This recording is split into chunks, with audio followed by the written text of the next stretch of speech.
This is the first moment in human history when we have explored any other world for life. We are just beginning. Would you welcome, please, Dr. Carl Sagan?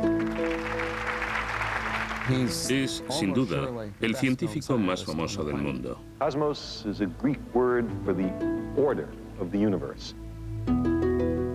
Toma la experiencia intelectual auténtica y dice, oh, ¿no es genial? ¿No os parece maravilloso? ¿Cómo podéis vivir sin esto? The universe, now newly created, will, billions of years from now, be utterly destroyed. 8.64 billion years long. 10 billion atoms. Su mayor aportación ha sido humanizar la ciencia y hacerla accesible y apasionante para el gran público. Él siempre dice, cuando te enamoras, se lo quieres contar al mundo entero. Lo mismo le pasa con la ciencia. Creó su propio trabajo. Lo imaginó, lo creó y lo llevó a cabo. Él es la imagen de lo que quería ser. Carl Sagan.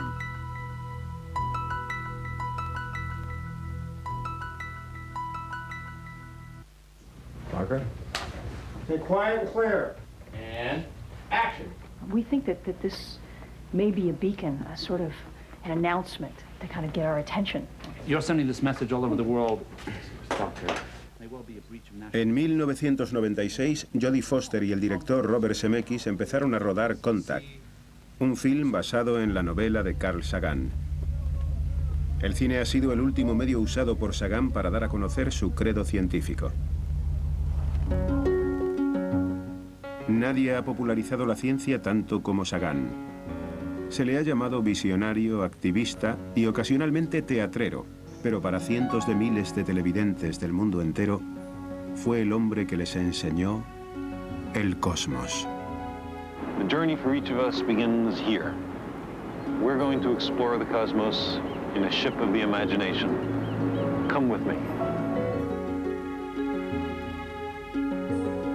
También es un científico trabajador. En una carrera de igual trayectoria a la de la propia NASA, lleva 30 años inmerso en la mayor aventura de la historia. Su combinación de ciencia pura pero accesible le ha hecho ganar un Pulitzer, un Grammy y 3 Emmy, pero nunca un Nobel. Con frecuencia ha puesto en juego su prestigio científico, planteándose la misma pregunta polémica desde que era pequeño. ¿Estamos solos en el universo?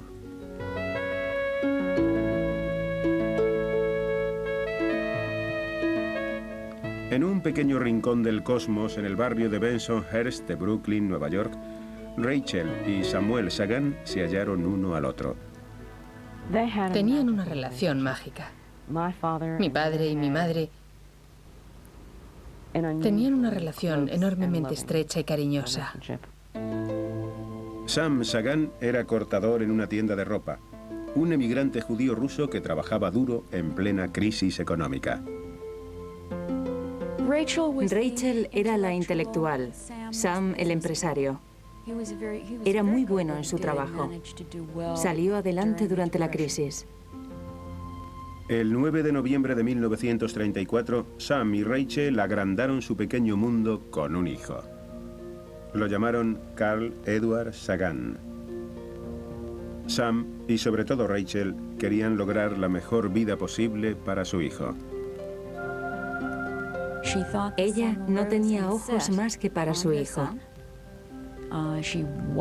Le cuidaba mucho y quería que se desarrollara al máximo. Estudiar le resultaba fácil y Carl heredó esto de ella. Cuando Carl tenía 4 años, sus padres le llevaron a muchos kilómetros de la crisis y de Brooklyn, a la Expo de 1939.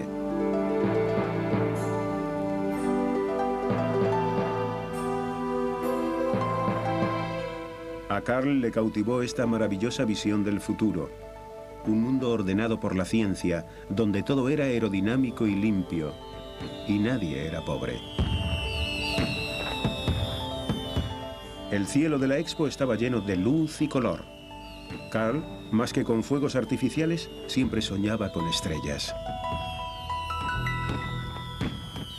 Mi madre llevó a Carl a la Biblioteca Pública de Nueva York porque él quería aprender lo que eran las estrellas. Debía tener 7 u 8 años cuando se acercó a una bibliotecaria y le preguntó si le podía encontrar un libro sobre estrellas. Ella le dijo, claro, hijo, un minuto, ahora vengo. Y apareció con un libro sobre Clark Gable, Greta Garbo, estrellas de Hollywood. Cuando por fin consiguió lo que buscaba, Carl se leyó un libro entero sobre astronomía de una sentada. En un Big Bang personal, se le desveló la escala del universo. Si las estrellas son soles lejanos, quizá tengan otros planetas, planetas llenos de vida. La posibilidad de que hubiera vida en otra parte le fascinaba, le emocionaba, desde una edad muy temprana. Otro tipo de libro también disparó su imaginación, la ciencia ficción. Las románticas novelas sobre Marte de Edgar Rice Burroughs llevaron a Carl a Barsum, como llamaban sus habitantes a Marte. En los viajes imaginarios con su héroe John Carter, Carl montó en Dodds de 8 patas. Conoció a un gigante de 3 metros y rescató a la princesa de Helio, Dejah Thoris. John Carter got to Barsoom by standing in an open field, spreading his hands and wishing hard at Mars. I can remember spending many an hour in my boyhood, arms resolutely outstretched in an open field in twilight, imploring what I believed to be Mars to transport me there. It never worked. There had to be some better way. Los cohetes, quizá. Hacia el final de la Segunda Guerra Mundial, Carl supo de los cohetes V2 que los alemanes usaban para bombardear Inglaterra. Eso le dio varias ideas. No había un nombre para lo que él quería ser. Le interesaba la astronomía, creía que podía haber unos hombrecitos en Marte y creía incluso a los 11 años que cuando llegara la era espacial, él sería ya muy mayor para ser un astronauta. Pero quería estudiar ese fenómeno. Quería ser un astrónomo, pero estudiando a las personas y poniéndose en contacto con la gente del espacio y con la inteligencia del espacio. Cuando Carl tenía 13 años, Sam Sagan se mudó con su familia a un barrio mejor, Rahway, en New Jersey. En el instituto de Rahway, Carl fue muy buen estudiante. Le votaron el cerebro de la clase y el famoso en potencia. Según el libro escolar del instituto, la investigación astronómica es su meta. Es un estudiante excelente. Debería alcanzar la fama. Pero cuando Carl aceptó una beca de la Universidad de Chicago, dejó los cohetes atrás. En Chicago no había departamento de ingeniería.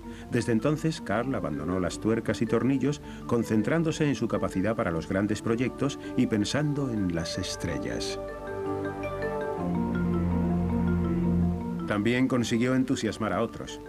Como capitán, llevó a su equipo de baloncesto a una victoria universitaria. La mayor ventaja de Carl como jugador de baloncesto es ser muy buen reboteador. Era un jugador agresivo y enérgico. Sus codos puntiagudos eran famosos bajo el tablero. Carl era igual de agresivo en afianzar su carrera como científico. Consiguió un trabajo de verano en el laboratorio del premio Nobel H.J. Müller. Müller estaba investigando el origen de la vida en este planeta y quizá en otros. Sagan esperaba trabajar con Müller sobre la gran pregunta. Pero Müller puso al joven e impaciente Sagan a cuidar sus moscas de la fruta. Creo que empezó a descubrir que la ciencia, en gran parte, consiste en trabajar duro.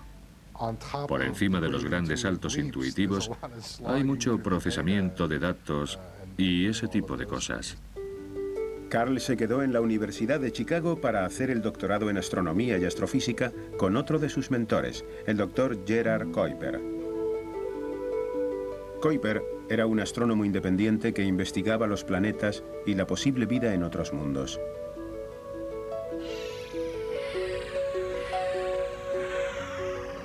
Especular sobre vida extraterrestre era algo que los astrónomos tradicionales evitaban prudentemente. Los marcianos no eran ciencia. Pero en 1957 hubo un objeto espacial que lo transformó todo. Era el Sputnik, el primer satélite humano enviado por los rusos. Justo cuando se iniciaba la carrera espacial, Carl se enamoró de una joven genetista llamada Lynn Alexander. Carl y Lynn se casaron el 16 de junio de 1957. Tuvieron 2 hijos, Dorian y Jeremy. Durante esos años, Carl también había iniciado su carrera. Su tesis, que predecía un serio efecto invernadero en Venus, causó impacto en los círculos planetarios. La mayoría de las tesis doctorales, por desgracia, no son muy importantes y realmente no implican grandes avances. Es muy raro que ocurra. Y con la de Carl ocurrió. El momento fue muy oportuno. Recién doctorado, a Carl le invitaron a unirse a la primera expedición interplanetaria de la NASA, recién formada. Cuando el Mariner 2 fue enviado a Venus en 1962, el astrónomo de 27 años habló por televisión como experto en ese planeta. There have been suggestions that it's a large swamp filled with all sorts of prehistoric animals. That, of course, would not be if it were at 600 degrees Fahrenheit. I would say that the best guess, and I should emphasize that it really is a guess, is that it's a large desert with no liquid water, certainly no plants, and in all probability no life of any sort. La misión del Mariner 2 fue un éxito y un triunfo para Carl. Su fama se disparó porque todos los datos apoyaban su teoría del invernadero y su futuro cada vez era más halagüeño. Su sueño eterno de la aventura al espacio había empezado por fin y Carl iba a verlo desde primera fila.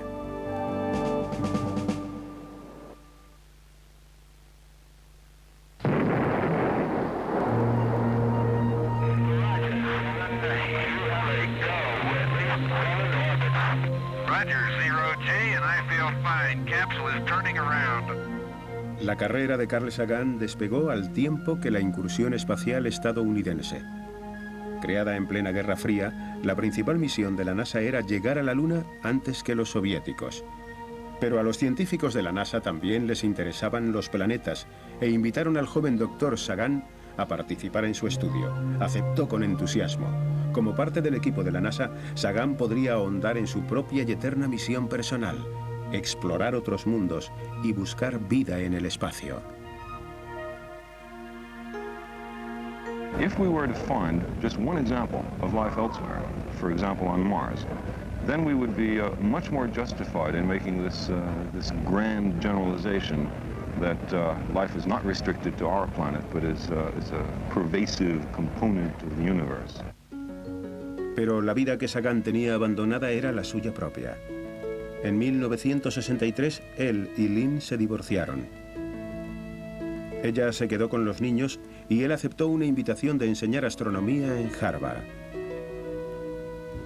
Pero al llegar allí, descubrió que en parte estaba solo. Quería investigar temas muy rompedores y especulativos. Y no había colegas que se dedicaran a estos mismos asuntos.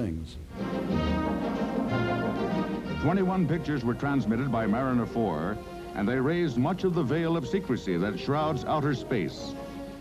La Mariner 4, la primera sonda enviada por la NASA a Marte, se acercó al planeta en junio de 1965. Las teorías de Sagan por fin se pusieron a prueba. Sagan más que nadie quería encontrar algo, cualquier cosa que pareciera vida, en Marte. The pictures show that Mars is pocked by craters caused by crashing asteroids and space debris. They conclude from this that there has been no water erosion on the planet. And with no water, there is, of course, no support for even plant life. Por tanto, descubrir que Marte no era como la Tierra produjo un gran asombro. Carl empezó a investigar la posible vida en Marte. Sagan no se rindió con Marte y siguió buscando nuevas vidas. Buscaba señales electromagnéticas de otras civilizaciones e incluso participó en especulaciones sobre ovnis. En colaboración con el astrofísico ruso I.S. Shklovsky, escribió Vida inteligente en el universo, donde intentaba muy científicamente dilucidar si los extraterrestres habían visitado alguna vez la Tierra. I think it's much more reasonable if you want to speculate on the possibility of extraterrestrial intelligence, that there are very rare visits from extraterrestrials to the Earth. There's no evidence for this. I just say that's not implausible. But to have several visits a day, I think is straining credulity. Aunque Sagan aprovechó la locura de los ovnis para despertar el interés público por la verdadera astronomía, la ciencia sensacionalista no estaba bien vista en Harvard. Tuvo mucho éxito como profesor, pero tenía claras las diferencias. Le interesaba más la comunicación pública, la popularización. E irónicamente, en el entorno de Harvard pudo ocurrir que este interés en popularizar la ciencia fuera perjudicial para su carrera. En 1968, Sagan no obtuvo su cátedra en Harvard. Fue un golpe para el joven y ambicioso científico, pero su estilo extravagante y sus insólitas ideas no mezclaban bien con un departamento más bien conservador. En cambio, en Cornell siempre se investigaban temas insólitos, avanzados y especulativos, que eran exactamente los que a él le interesaban. La Universidad de Cornell captó a Sagan, que no quiso irse de Harvard sin una artista con la que estaba saliendo, Linda Salzman. Sagan y Linda se casaron el 6 de abril de 1968. Ese otoño, Sagan entró en la Facultad de Cornell como director de su nuevo laboratorio para las ciencias planetarias. Liftoff. We have a liftoff. 32 minutes past the hour. Liftoff on Apollo 11. En 1969 la NASA inició su viaje más fantástico hasta entonces, llevar a un hombre a la Luna. Sagan formó parte del equipo de preparación de los astronautas del Apolo 11. That's one small step for man, one giant leap for mankind. Pero para los exploradores como Sagan, el gran salto fue enviar la Mariner 9 a Marte. La primera nave de la NASA que orbitó en torno a Marte obtuvo pruebas de que había sido un planeta activo, donde quizá hubiera habido vida. Nos mostró canales gigantes creados por el agua hace miles de millones de años en inundaciones catastróficas y nos mostró cañones gigantescos mucho mayores que los terrestres. Así que de repente ya no era la Luna con algo de hielo seco. Era un planeta con una historia acuática, una intensa historia acuática y por tanto una posible vida. Con una actitud muy optimista, la NASA envió las misiones Pioneer a los últimos confines del sistema solar y más allá. La agencia incluso aceptó llevar un mensaje galáctico a bordo, diseñado por Carl Sagan. We thought it would be appropriate to have a message on the spacecraft which would indicate who sent it and where we're from and when we launched it. Sorprendentemente, hubo muchas objeciones. Se creó una polémica en la prensa sobre si era correcto usar el dinero de los contribuyentes para enviar imágenes de personas desnudas, o, según algunos, basura, al espacio. La polémica puso a Sagan en el punto de mira, y él lo aprovechó para buscar apoyo para otra misión, buscando vida en el aún prometedor Marte. We do not know whether there's life on Mars. We cannot exclude it and we cannot guarantee it, and the only way to find out is to look. It's even possible that there are large organisms that walk around the planet and are of some level of intelligence. There's nothing we know to exclude that.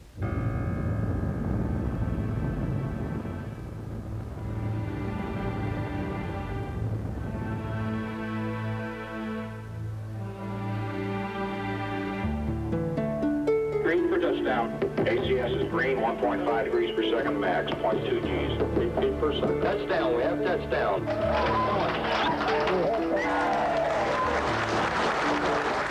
El 20 de julio de 1976, el Viking 1 aterrizó en Marte. Era el primer objeto humano en enviar imágenes desde la superficie de otro planeta. Sagan narraría la emoción de ver llegar imágenes del Viking 1. Viking's first picture assignment was to photograph its own foot.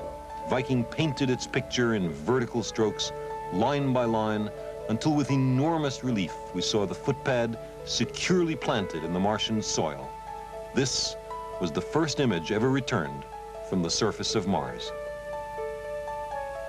The cameras on each Viking lander revealed a kind of rocky desert.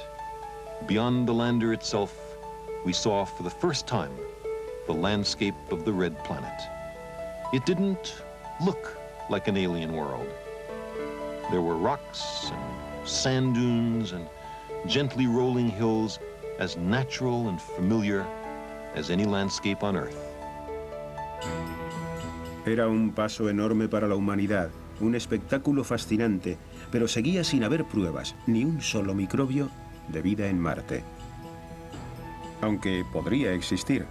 Y esta era la aventura que Carl Sagan, como mensajero de la ciencia, comunicaría al mundo en Cosmos. Well, this is the first photograph close-up of Mars ever obtained in human history. We're looking right close up. In fact, this thing over here. Las cámaras del Viking no hallaron vida en el planeta rojo, pero los medios hallaron una nueva estrella. Carl Sagan. You see that letter?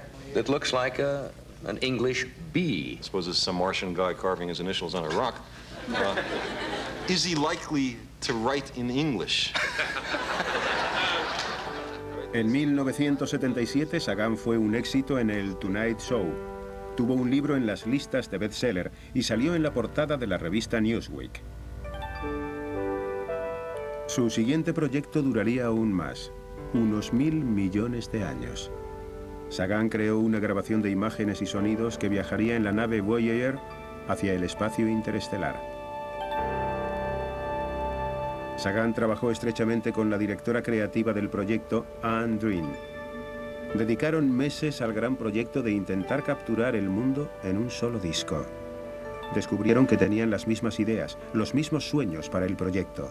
Annie me confió con un cierto grado de nerviosismo y horror potencial que temía estarse enamorando de aquel gran hombre. Carl Sagan sentía lo mismo. El 1 de junio de 1977 se confesaron uno al otro que estaban enamorados. Al descubrirlo fue una revelación, con la fuerza de una especie de verdad científica. Descubrimos algo que era una verdad básica, una especie de eureka. A pesar de las consecuencias y de lo difícil de las circunstancias, de hecho, nada lograría separarles. El terrible problema era que Carl estaba casado y tenía un hijo pequeño, Nick. Pero ante la relación trascendental que siempre había buscado, Carl abandonó a ambos por Annie. Mientras reunían los sonidos de un planeta para la posteridad, los recién enamorados entregaban corazón y alma uno al otro, y también al proyecto. Literalmente. Anne grabó los latidos de su corazón en el disco del Voyager.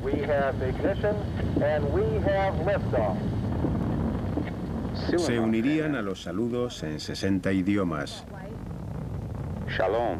Bonjour tout le monde. Hello from the children of planet Earth. La música de muchas culturas y un beso. There's a kind of message in a bottle thrown into the cosmic ocean, an expression of our hopes for the future, that there will be a human community at some distant time, which will be glad we sent this message to the cosmos. El siguiente proyecto de Sagan era un mensaje a los terrícolas. Él y Anne concibieron una serie televisiva de 13 entregas sobre la historia de la astronomía y la aventura de explorar el espacio. Carl Sagan sería el presentador de Cosmos.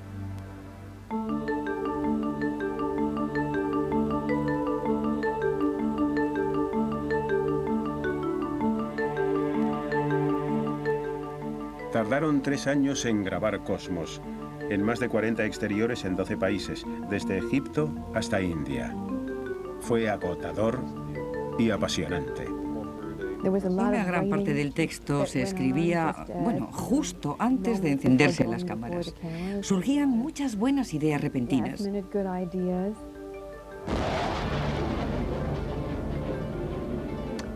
Y en general predominaba el interés y las discusiones prácticas propias de estos proyectos. Pero la presión sobre Carl era tremenda. Se prodigaba en exceso. Pretendía mantener dos carreras a la vez. Seguir trabajando como científico y participar en el Voyager, mientras producía un importante programa de televisión. Entonces, Sagan recibió las peores noticias posibles. Su padre Sam tenía un cáncer de pulmón terminal.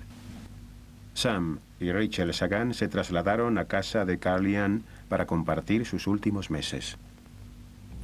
Era muy difícil ver a Sam deteriorarse durante la grabación de Cosmos. Intentábamos compaginar jornadas de 18 a 20 horas con dar a sus padres, sobre todo a su padre, el amor y el apoyo que realmente queríamos darles. Sam Sagan no llegó a ver Cosmos terminado. Murió en octubre de 1979.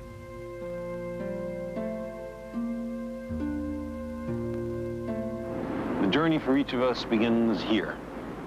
We're going to explore the cosmos in a ship of the imagination. It will carry us to worlds of dreams and worlds of facts. Come with me.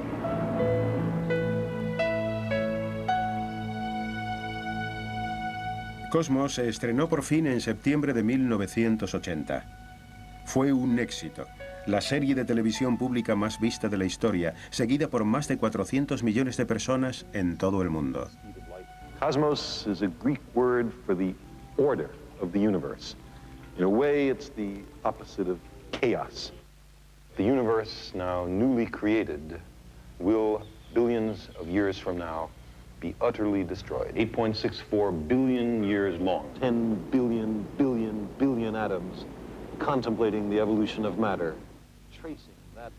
Carl Sagan pasó a ser una presencia doméstica y volvió a salir en el Tonight Show, más o menos. The universe is made up of billions and billions of galaxies. Aunque no recuerdes claramente verle por primera vez, forma parte del léxico común. Creo que es un elemento más de la cultura estadounidense. Y es una suerte para nosotros, porque sé el impacto que tiene en la siguiente generación. Y en cuanto a mí, en mi caso, tenía claro que existía alguien que hablaba de ciencia de forma comprensible. Casi un año después de estrenarse Cosmos, por fin concedieron a Sagan el divorcio de Linda.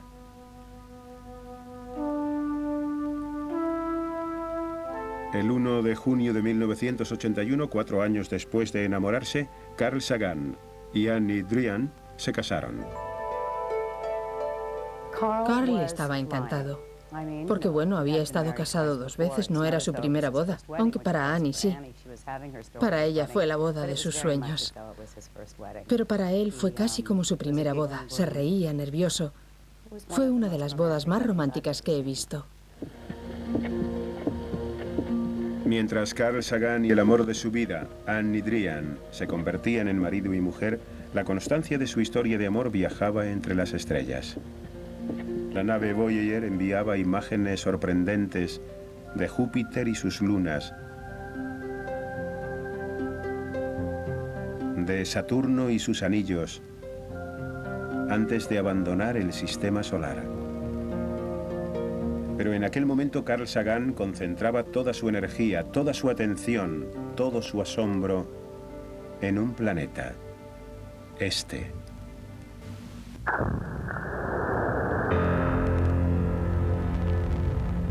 El envío de la lanzadera espacial Columbia en 1981 marcó el final de la era dorada de la exploración espacial.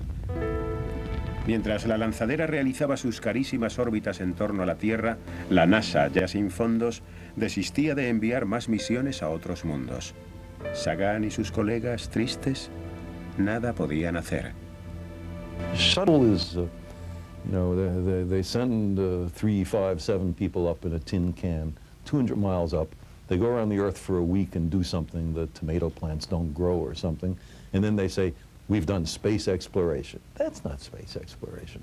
Space exploration is going to other worlds. Sagan criticaba la política de la NASA, pero su interés estaba centrado de nuevo en la Tierra.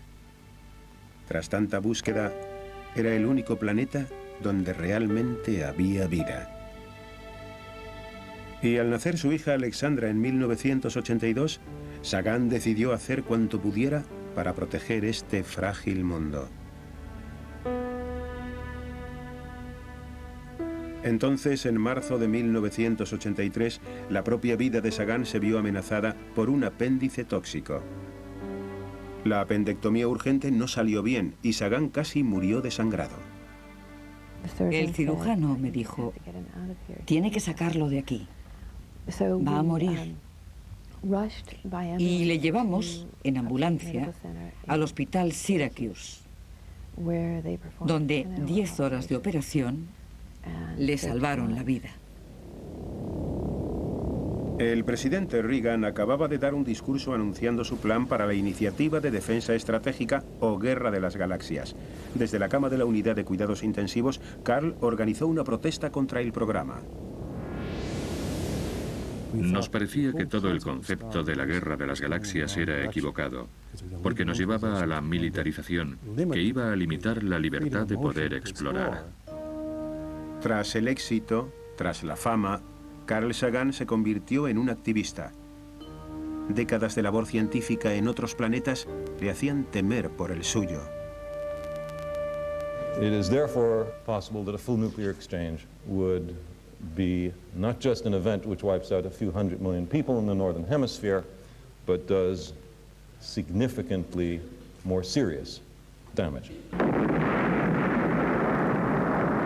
En 1983, Sagan, entre otros, firmó un polémico documento sugiriendo que una guerra nuclear, incluso limitada, podría producir un devastador invierno nuclear que helaría la superficie del planeta como las tormentas de arena que él había observado en Marte. An extraterrestrial visitor looking at what we've done would conclude that we have embarked on a mad course designed not to help but to end the modern technical civilization on our planet. Su protesta contra las armas nucleares incluso le llevó a la Zona Cero, el área de pruebas nucleares de Nevada. It is foolish for the United States to continue testing when the Soviet Union has unilaterally, unconditionally stopped underground testing and invited the United States to join. Él y Annie fueron detenidos allí en 1986. Sagan viajó por su país y por el mundo hablando sobre asuntos medioambientales, basándose en su labor en otros planetas. The planet is a unit. No one nation can solve the greenhouse problem alone. You have to stop the production of chlorofluorocarbons. The politicians and the religious leaders and the weapons scientists have been at it for a long time, and they've made a thorough mess of it. I mean, we're in deep trouble. What we fail to do now imperils our children, our grandchildren, our great-grandchildren. En 1991, Annie y Carl tuvieron otro motivo para salvar el planeta. Un hijo, al que llamaron, como el padre de Carl, Sam. El empeño de Sagan por salvar el mundo pudo perjudicarle en su carrera científica. En 1992, la nominación de Carl Sagan para entrar en la prestigiosa Academia Nacional de las Ciencias fue boicoteada por algunos miembros. Nos dolió mucho, porque fue una especie, como un puñetazo inesperado en la nariz. En mi opinión, si se examinan los motivos de esta gente, lo que hay detrás, no tienen nada que ver con los logros científicos o capacidad científica. Es pura y simple envidia. El desaire duró poco. El año siguiente, Sagan recibió el premio más importante de la Academia, la Medalla al Servicio Público. Reconocía a Sagan su prolongada labor por y para la ciencia. Science is not just a joy. but it's a practical matter. The future of the country, the future of the world depends on the proper and humane use of science and technology. Carl Sagan había hecho todo lo posible para salvar a la ciencia, y la ciencia le devolvería el favor. Le esperaba el reto de su vida y una enorme emoción.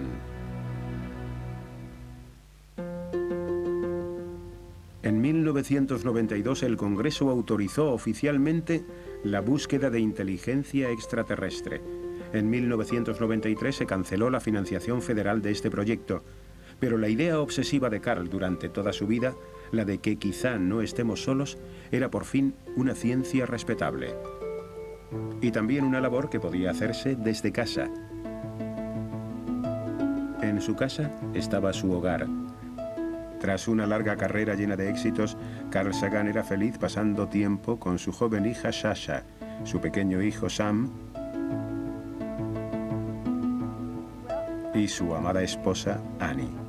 Pero un día Annie vio un cardenal grande y prolongado en el brazo de Sam y le envió al médico.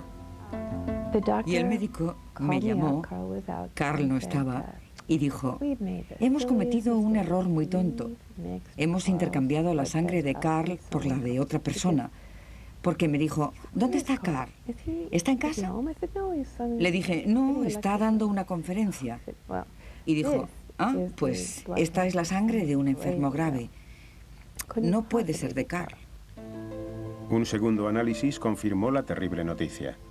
Sagan tenía una poco común afección sanguínea llamada mielodisplasia. Sin un trasplante de médula moriría en 6 meses. Carl debía hallar un donante perfectamente compatible. Su hermana era la única posibilidad. Descubrimos que, aunque solo somos 2 hermanos, teníamos todos los factores compatibles, incluso varios no necesarios para un trasplante. Éramos totalmente compatibles. No había problema. Hicimos un trasplante de médula. La operación fue un éxito, pero afectó mucho al paciente. Everything is, I'm glad to say, just fine. And the new book? New book is coming out in January. It's called what is it called? The Demon-Haunted World, Science as a Candle in the Dark. And it's about science and pseudoscience, the importance of scientific thinking. Sagan no estaba tan bien como él decía. Tras otro análisis, se le hizo un segundo trasplante en julio de 1996. Otro proceso agotador mantuvo a Carl Sagan hospitalizado durante semanas. Pero al día siguiente de salir del hospital, una noticia parecía apoyar sus décadas de duro trabajo y especulaciones. Hay vida en Marte. Some of the countries and the world's leading space researchers today laid out the evidence for life on Mars. Its implications are as far-reaching and awe-inspiring as can be imagined. If there's life next door, there could be life anywhere. Un asteroide hallado en la Antártida mostraba restos fósiles quizá producidos por microbios marcianos. Aunque Sagan mantenía un sano escepticismo, la noticia fue como otra transfusión. Seguía débil, pero esto no le impidió unir su voz al asombro general. This was Sagan's take on today's extraordinary claim when we reached him by telephone. If it turns out that these microbes are indeed of biological origin, the implications are profound. They suggest that life can arise not just on one lonely planet, but on countless planets. It deprovincializes us. It gives us a profound sense of our place in the universe, and that we are not alone. Yo estaba ahí sentada con nuestros hijos, uno de 5 y la otra de 13 años, y se me saltaron las lágrimas. Les dije, esto es lo que hace vuestro padre recién salido del hospital, ¿sabéis? Volar hasta Marte, pensar en las posibilidades que puedan hallar las futuras generaciones. Las previsiones tras el segundo trasplante eran excelentes, aunque la recuperación sería lenta. Pero mientras se recuperaba, las posibilidades aventureras de su búsqueda de extraterrestres iban cobrando vida, al menos en la pantalla. Marker. Okay, quiet and clear. And action. So I will come to the point. You're sending this message all over the world. Doctor, there will be a breach of national security. El primer contacto con una inteligencia extraterrestre imaginado en su novela Contact empezó a rodarse como filme en septiembre de 1996, dirigido por Robert Zemeckis. Jodie Foster era la apasionada radioastrónoma, doctora Ellie Arroway, que recibe la primera comunicación. En parte creo que Ellie es una extensión de Carl y de quién es él. Ella es en parte un genio y por eso se queda sola.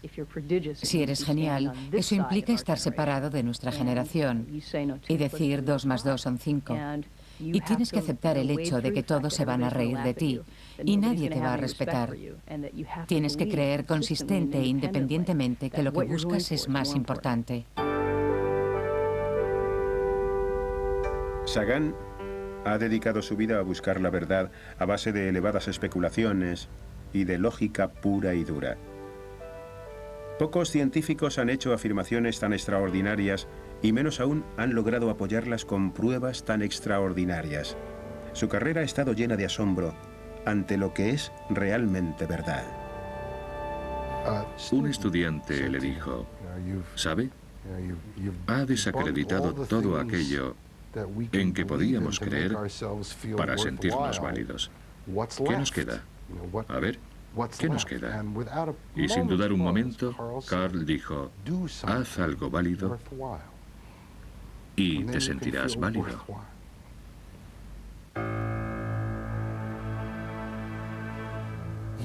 Es bueno para la ciencia porque él mismo es muy bueno. Nos ha demostrado la trascendencia humana. Venimos de las estrellas, tú y yo, de los átomos que se originaron en parte en otra estrella, en otro lugar. Es una idea tremenda. Es un hombre al que todos conocen, aunque pasees por Nueva Delhi o por Tokio o Nueva York o cualquier sitio. Todos dicen, ¿sabes? Eres mi maestro. Me has enseñado una parte del universo. Yo creo que el mayor logro de Carl, en mi opinión, aunque yo sé muy poco de estas cosas y seguro que muchos científicos tendrían otras cosas que añadir, es que nos ha iluminado lo grande, hermoso, enorme y maravilloso que es nuestro universo. I would like to see American capabilities and talents and technology involved with other nations in a grand, long-term exploratory effort that culminates in making the human species a multi-planet species. That's, I think, our long-term destiny, if we're not so foolish as to destroy ourselves first.